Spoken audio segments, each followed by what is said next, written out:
係咪有啲閪佬咧？啲手腳啲腳啲老豆老母30-40歲啊，走路啦啦聲啊，生完細路哥啊，條腰彎到曲街拜行啊，呢啲人有冇？我哋嘅安堂好唔好啊？好啊好啊！我之前咧個膝頭哥咧係即係上親巴士咧都要扶住噶，咁之後食咗你我啲安堂咧，而家走去追巴士都得啦。我同你講，凡係啲中老年人，凡係中老年人咧，你都可以買下，因為咧佢入邊咧，我哋係可以明確咁講咧，我哋可以增某加我哋某物某度嘅，仲有咧我哋嘅呢個安堂啊，我哋除咗安堂咧，我哋可以補充我哋嘅軟某骨某素入邊嘅乜嘢啊？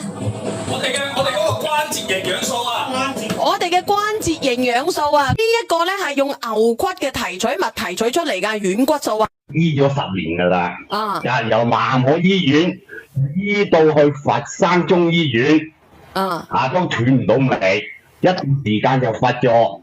咁我食咗你嗰啲安堂軟骨素之後咧，咁以前咧就10零日咧就發作一次，咁去佛山中醫院都有藥食嘅，咁就食咗啲藥咧就應該3-5日。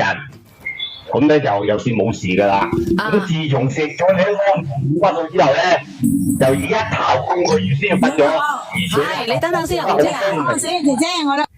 你等等我先啊，紅姐，我等下我先，我等下開咪啊，你等。咁即係話咧，食咗啲安堂軟骨素之後咧，就好長時間先發作。如果冇食啲安堂軟骨素咧，就10日8日又發作一次。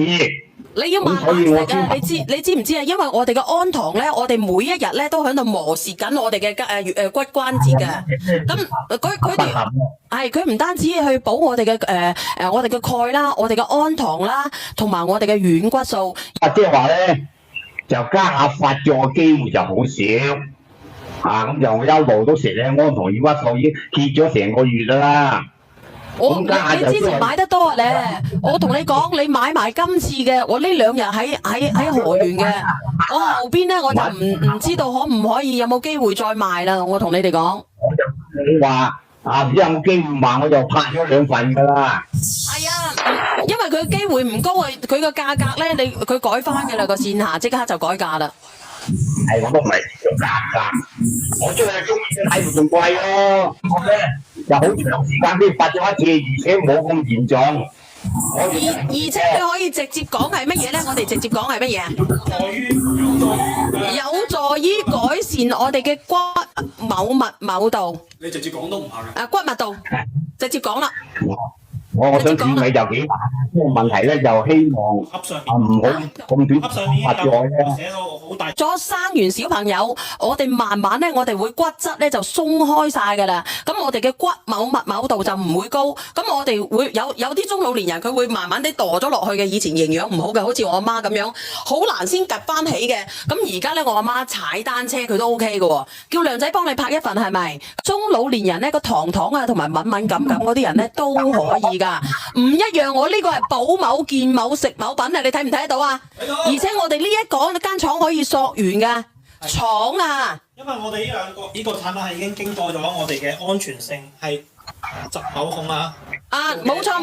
嘅實驗同埋我哋有安全性嘅實某驗嘅係我哋嘅國家。